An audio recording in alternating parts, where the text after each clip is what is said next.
दोस्तों, एक jet liner हवा में परवाज कर रहा होता है कि अचानक जहाज की टेल टूट जाती है और ऑक्सीजन मास्क बाहर निकल आते हैं। कॉकपिट में हर तरफ अलार्म्स ही अलार्म्स चलने लग जाते हैं। क्या कैप्टन जहाज को कंट्रोल कर सकेंगे?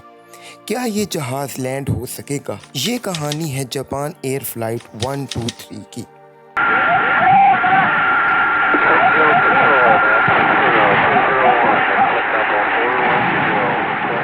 दोस्तों, इस कहानी का आगाज़ 12 अगस्त 1985 की एक खूबसूरत रात को होता है। जहाज़ में 509 पैसेंजर्स, 15 क्रू मेंबर्स बैठे होते हैं। सब लोग जहाज़ में बैठे इसके उड़ने का वेट कर रहे होते हैं। इस जहाज़ ने टोक्यो के शहर हेंडीना से साउथ वेस्ट ओसाका जाना था।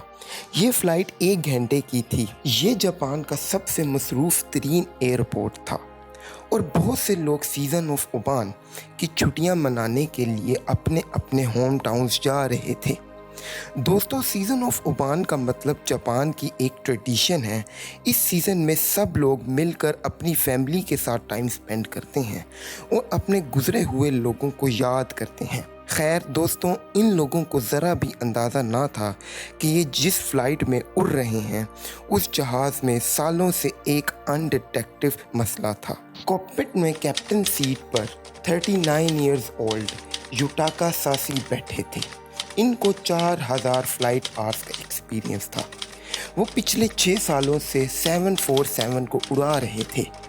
इनके बाएं जानिब इनको सुपरवाइज करने के लिए 49 इयर्स ओल्ड मुसामी टोकाहामा बैठे थे।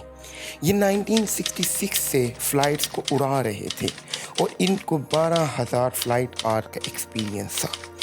ये एक सदी से बोइंग 747 को उड़ा रहे थे। इनके पीछे 46 years old third crew member बैठे थे जिनका नाम हिरोशी फुहाडा था। इनको 10,000 फ्लाइट आवर्स का एक्सपीरियंस था। ये दिन की तीसरी फ्लाइट उड़ा रहे थे। इनके साथ 2 क्रू मेंबर और भी थे जो बारी बारी अपनी पोजीशन स्वैप कर रहे थे। दोस्तों, पैसेंजर्स को इससे सेफ क्रू मेंबर्स कहीं नहीं मिल सकता था, लेकिन जब मुश्किल वक्त आता है तो हर एक्सपीरियंस्ड बंदा भी घबरा जाता है। दोस्तों, ये फ़्लाइट टोक्यो एयरपोर्ट पर तैयारी कर रही होती है। ये मौसम गर्मा की एक शाम थी, लेकिन बहुत सी जगह पर थंडरस्टॉर्म आया हुआ था। ये एक छोटी फ़्लाइट थी। ये इतनी छोटी थी कि ये फ़्लाइट अपने क्रूजिंग आल्टीट्यूड यानी 24,000 फीट पर पहुंचते साथ ही लैंड कर दी जाती थी। 6:12 पर ये मैसिव जेट लाइनर पूरे 509 पैसेंजर्स को लेकर जापान की सरजमीन को छोड़ देती है।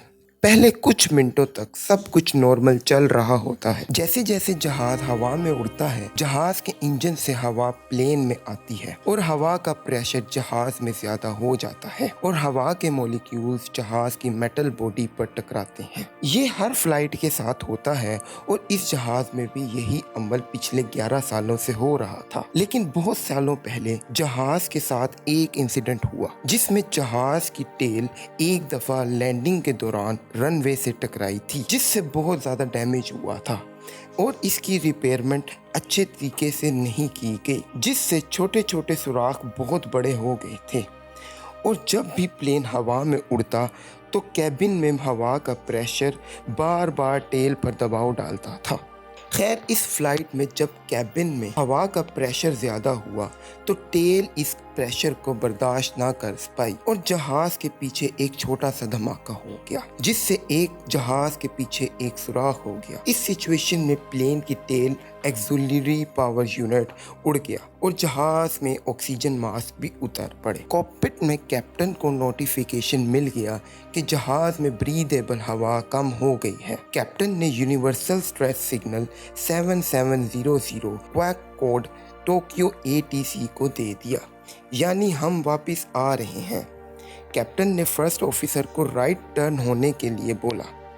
जैसे फर्स्ट ऑफिसर ने राइट टर्न किया, जहाज बहुत तेजी से नीचे आने लगा। इस सिचुएशन में फर्स्ट ऑफिसर जहाज के विंग्स को बैलेंस ना कर पा रहे थे। दरअसल प्लेन के सारे हाइड्रोलिक सिस्टम तबाह हो गए थे। पायलट सब कंट्रोल छोड़ चुके थे। अब पायलट्स भी आम पैसेंजर्स बन चुके थे। इनके इख्तियार में कुछ भी नहीं था। अब प्लेन एक गिरते हुए पत्ते की तरह उड़ रहा था और हवा में स्विंग कर रहा था। इस इफेक्ट को डच रोल इफेक्ट कहते हैं। अब प्लेन कभी अल्टीट्यूड गेन करता जिससे इसकी स्पीड बहुत कम हो जाती, तो कभी अल्टीट्यूड लूज़ करता जिससे इसकी स्पीड बढ़ जाती। दोस्तों, आप इमेजिन कर सकते हैं कि इस फ्लाइट में मौजूद पैसेंजर्स की क्या हालत होगी। इस सिचुएशन में एक पैसेंजर्स ने ऑन बोर्ड ये पिक्चर भी क्लिक कर ली थी। अब पायलट्स के पास भी ऑक्सीजन कम हो रही थी, जिसकी वजह से इनकी सोचने की सलाहियत भी कम हो रही थी। लेकिन सिर्फ प्लेन की एक चीज़ जिसको पायलट्स कंट्रोल कर सकते थे वो इंजन्स थे। पायलट्स जहाज़ के इंजन से प्लेन की मूवमेंट को कंट्रोल कर रहे थे। कैप्टन ने एटीसी को बताया कि वो वापस हैंडेना एयरपोर्ट आना चाहते हैं, क्योंकि वहाँ पे रनवे बहुत बड़ा था और क्रैश लैंडिंग हो सकती थी। फ्लाइट इंजीनियर्स ने कैप्टन को इमरजेंसी डिसेंट के लिए कहा। कैप्टन ने काफ़ी सोचा और सोचने के बाद हाँ किया। पायलट्स जहाज़ को डिसेंट नहीं कर पा रहे थे। फिर फ्लाइट इंजीनियर ने गियर डाउन करने का मशवरा दिया, जिससे डिसेंट हुआ जा सकता था। पायलट्स ने जहाज़ का रुख किसी न किसी तरीके से टोक्यो एयरपोर्ट की तरफ कर दिया। प्लेन अब 20,000 फीट की बुलंदी पर आ गया। 20,000 फीट पर ऑक्सीजन दस्तयाब हो जाती है और पायलट अब ब्रीदेबल ऑक्सीजन ले रहे थे। लेकिन प्लेन ज़मीन के बहुत करीब आ चुका था। ज़मीन के करीब आने की वजह से प्लेन बहुत से माउंटेनी एरियाज से गुज़र रहा था। इस सिचुएशन में ज़मीन पर मौजूद बहुत से लोगों ने प्लेन की फ़ोटोज़ क्लिक कर ली। लोअर अल्टीट्यूड की वजह से प्लेन के सामने एक बड़ा मसला ये था कि प्लेन के सामने बहुत बड़े बड़े माउंटेन्स थे। Unfortunately plane hundreds of kilometre की स्पीड से एक पहाड़ के साथ टकरा गया, जिससे सिर्फ 4 लोग जिंदा बच सके। ये 4 लोग एयरक्राफ्ट के पिछले हिस्से में बैठे हुए थे।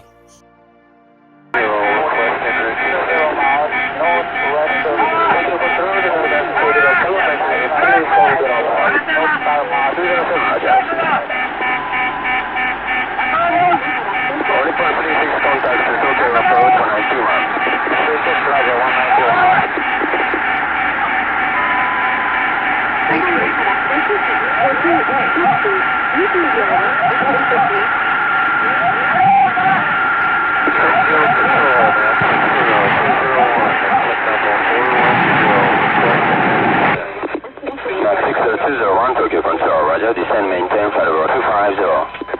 Out of 410 for 250, man, 201. 1.592.